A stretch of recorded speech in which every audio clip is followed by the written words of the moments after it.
তারিখের পর থেকে বিশেষ করে আজিজুর রহমান মিঠু থাকলে আমার জীবন যে কোনো মুহূর্তে বিপন্ন হবে। তারা আমাকে যে কোনো সময় আমাকে আবার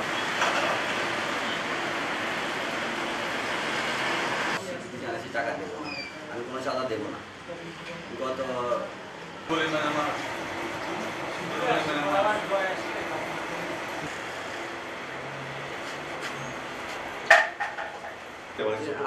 আজিজুর রহমান মিঠু এবং তার বাহিনী, তার ছেলে সহকারে আমার কাছে চাঁদা চাইছে। আমি চাঁদা না দেওয়াতে গতকালকে আমারে হামলা করছে, আমারে মারছে।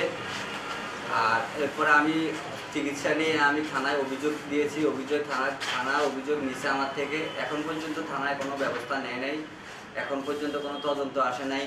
আমার থানা থেকে আমাদের সাথে যোগাযোগ করে নাই। সকাল থেকে তারা আজকে আবার আমাকে মেরে ফেলার হুমকি দিচ্ছে।